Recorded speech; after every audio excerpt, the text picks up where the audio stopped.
Bonjour, bienvenue dans cette interview d'Exafleur, les examinateurs itinérants. Est-ce que tu pourrais commencer par te présenter et nous parler un peu de ton parcours d'enseignante, d'examinatrice? Oui, alors je m'appelle Angélique Bourgoin. J'ai commencé en fait ma carrière plutôt orientée dans les relations internationales auprès d'universités, et puis enfin en France et à l'étranger. Et après, j'ai voulu en fait me former dans l'enseignement du français langue étrangère, parce qu'en voyageant, j'ai pu voir l'intérêt que suscitait l'apprentissage du français. Et moi-même, j'aime beaucoup apprendre les langues étrangères. Donc, j'ai refait une formation en ligne euh, de FLE, donc didactique de FLE. Et ensuite, j'ai commencé en tant que lectrice. Alors, j'avais fait d'abord un stage dans une université d'été en France, voilà, dans le Nord, à Boulogne-sur-Mer. C'était une belle expérience. Il y avait énormément de nationalités différentes, donc c'était assez riche humainement. Et suite à ça, donc j'ai commencé un poste de lectrice dans une université fédérale au Brésil. Donc c'était par le biais d'un accord de coopération avec l'Institut français au Brésil et les universités fédérales brésiliennes. Et donc j'ai enseigné à l'université donc auprès d'un public adulte, pas seulement étudiants, mais aussi de professeurs ou de même il y avait des médecins, enfin toute personne intéressée par l'apprentissage du français. Et donc c'était une expérience un peu complexe dans le sens où j'étais un peu, enfin la seule professeure de français. On n'avait pas de manuel non plus, donc il y avait beaucoup de choses à faire en commençant une nouvelle carrière, on va dire. Donc c'était un challenge, mais c'était un défi intéressant à relever et c'était une belle expérience. Par la suite, j'ai voulu élargir un petit peu mon expérience auprès de tout public et j'ai enseigné à l'Institut français au Vietnam, donc là de l'autre côté du continent en Asie. Donc là, j'ai pu enseigner vraiment à tout public, des tout petits, même le fleu précoce à partir de 3 ans, et puis enfants, adolescents, adultes. Lors de cette expérience, j'ai passé la certification examinateur, enfin correcteur, examinateur DALF. Donc ça, c'est aussi un autre aspect du FLE et c'était aussi assez intéressant pour aussi mieux comprendre les attendus du CECRL, pour aussi améliorer son enseignement, puis travailler aussi en équipe, en binôme. Puis après, j'ai été formatrice de formateurs. C'était un projet, on appelle ça FSPI, Fonds social, projet innovant que des ambassades peuvent proposer dans divers domaines, que ce soit dans l'enseignement, dans la santé, l'agriculture. Donc là, c'était en l'occurrence l'enseignement du FLS, français langue seconde. Donc là, c'était aux Comores. Donc là, changement de cap vers l'Afrique, par l'océan Indien, parce qu'il y a double culture. Où là, j'ai enseigné plutôt à des professeurs du secondaire, collège, lycée. Il y avait aussi cette approche de méthodologie. Donc ça, c'était ce que j'ai beaucoup aimé.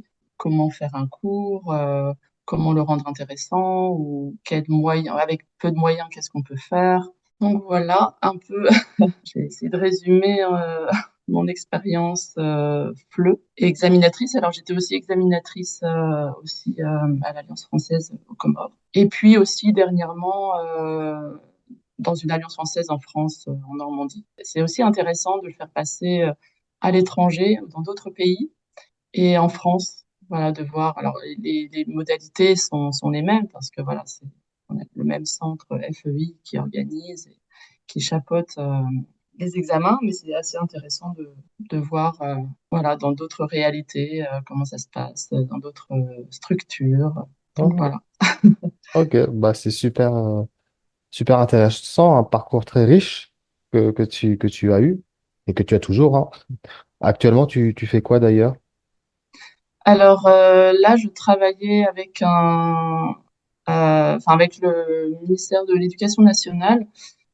C'était une mission auprès des enfants du voyage, donc plutôt sur l'aspect administratif et accompagnement de la scolarité, enfin, la scolarisation, la rescolarisation d'enfants issus de familles itinérantes et de voyageurs. Et donc là, c'était plutôt, ouais, plutôt administratif et aussi plutôt axé sur l'alphabétisation, parce que certains que j'ai pu rencontrer ne savent pas lire et écrire. ouais, là, c'est vraiment une autre approche, mais tout aussi intéressante et qui me permet justement d'élargir un petit peu mes horizons et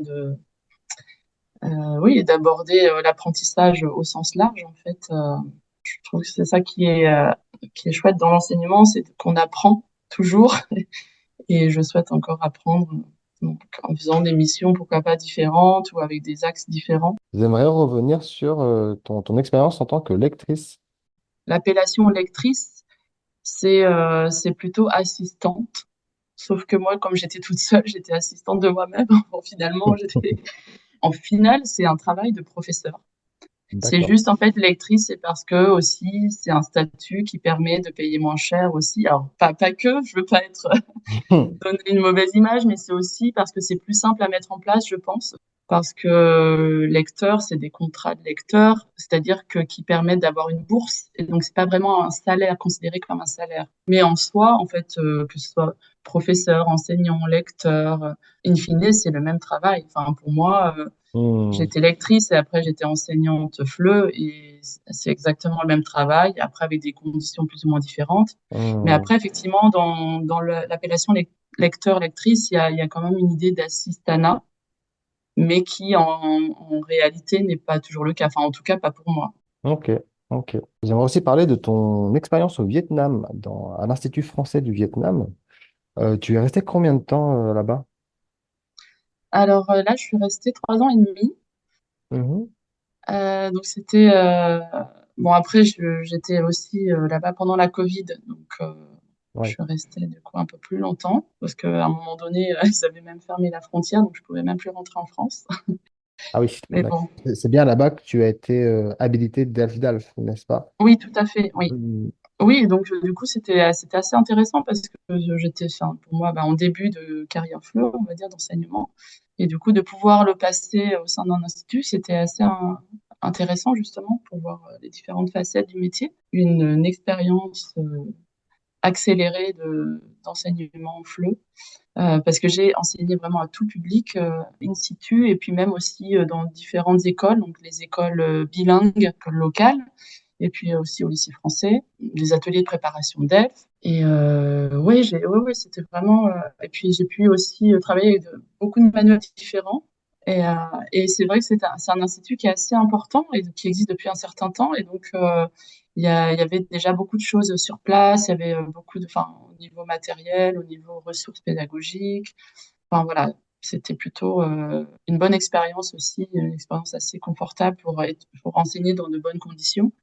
Ouais. Après, mon poste de lectrice où justement il y avait vraiment rien, du coup, de passer de rien à tout, c'était plutôt agréable. Enfin, j'exagère, mais Et après cette expérience, tu es directement allé aux Comores, c'est ça?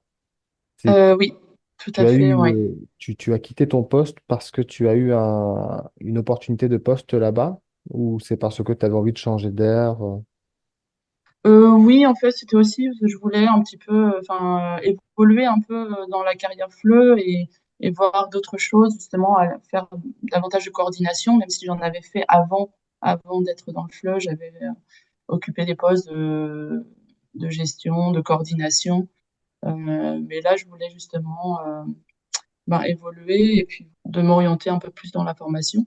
Et ce poste de formateur, c'était un poste qui circulait sur un site où on t'a appelé spécifiquement ou c'est quand tu es arrivé que tu as eu l'opportunité de... Ah oui, non, en fait pour les opportunités FLE, généralement, c'est par le site fleu.fr. Alors, c'est vrai, c'est toujours un peu une hésitation quand on change d'endroit, c'est toujours un petit peu compliqué. Enfin voilà, il y a toujours des doutes qui s'installent, mais voilà, finalement, non, c'était une expérience assez intéressante. Alors, c'était une expérience aussi là, itinérante, où j'étais dans 2 villages, donc j'enseignais un jour sur deux dans un village différent, donc je me déplaçais dans les villages.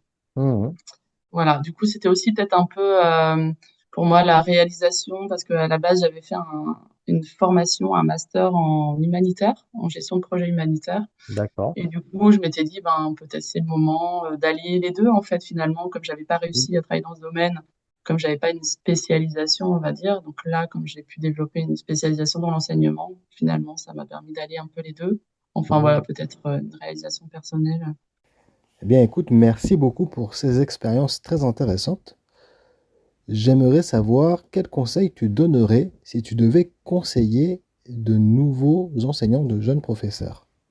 Alors en début de carrière, je dirais, c'est vraiment de tester différents publics, différents niveaux, des structures différentes, dans des pays ou des destinations, enfin des cultures différentes, pour trouver vraiment, son domaine de prédilection ou le public qui nous correspond, qui nous convient le mieux, le niveau aussi et aussi dans des cultures où on se sent plus proche, où on a plus d'affinités. Donc je dirais, vraiment au début de ne pas hésiter à varier vraiment les expériences pour tout le monde, je dirais, bah, d'aimer ce qu'on fait, mais ça c'est valable dans toutes les professions et puis, de ne pas hésiter à, se réinventer, à aller vers des domaines, autres que le FLE par exemple, je sais pas, ça peut très bien travailler dans l'enseignement, comme dans la coordination, comme, la formation, comme l'édition, la conception pédagogique, après dans du français général ou français plus spécialisé. Enfin voilà, ça ouvre une multitude de portes. Après, c'est, bon, être là au bon moment, au bon endroit, saisir les opportunités et en tout cas ne pas se décourager. Je pense que c'est un domaine, qui peut vite devenir fastidieux, dans les recherches, professionnelles, dans les carrières, mais en tout cas, qui vaut la peine. Voilà. Eh bien, écoute, merci beaucoup. Aurais-tu par hasard quelques anecdotes à raconter survenues durant tes péripéties? Alors surtout en début de carrière, enfin pas qu'en début, mais surtout dans des pays aussi où je ne parlais pas la langue. Donc par exemple, au Vietnam, au début, je parlais pas du tout la langue et j'avais souvent des élèves qui ne parlaient pas anglais ou très peu sur une classe entière.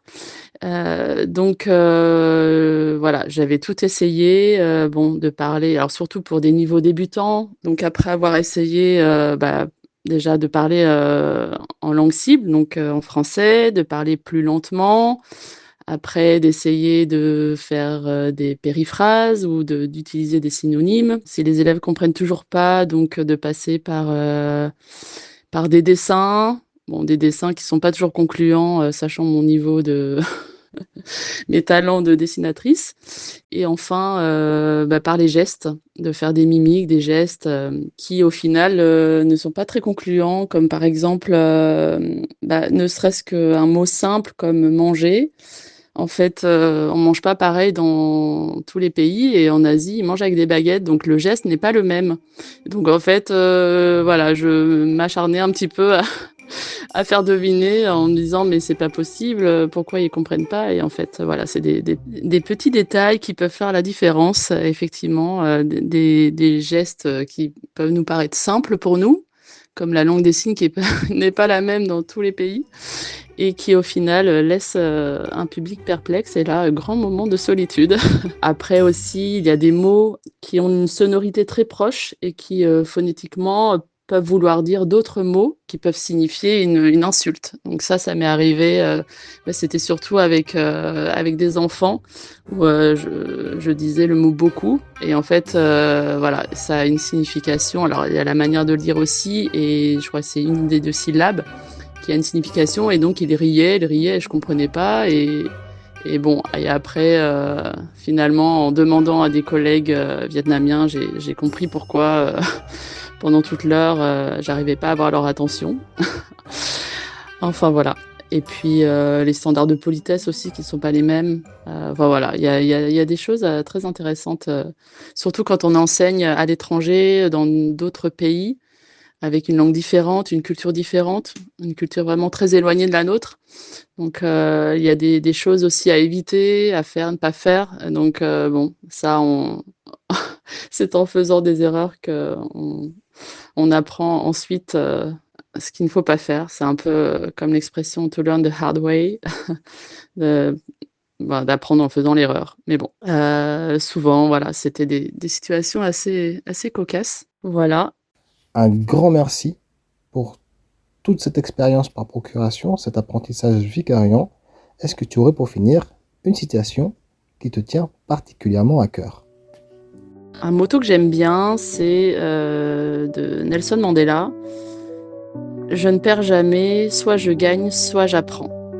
Et donc ça, je trouve ça vraiment, ça s'applique aussi bien dans l'apprentissage, enseignement que dans la vie en général. Ce que j'essaie de faire au quotidien. Une autre que je trouve aussi très impactante, c'est si vous pensez que vous êtes trop petit pour changer quelque chose, essayez donc de dormir avec un moustique dans votre chambre et vous verrez lequel des deux empêche l'autre de dormir. Du Dalai Lama. Donc ça, c'est aussi une citation qui me concerne. Comme les moustiques m'adorent, je sais ce que c'est d'avoir été embêtée par des moustiques. Donc effectivement, ne pas se laisser décourager et tout changement, tout petit pas mène quelque part. Et c'est le chemin qui compte et pas la destination. Bon, ça c'est une troisième. Voilà. Bon, bonne méditation.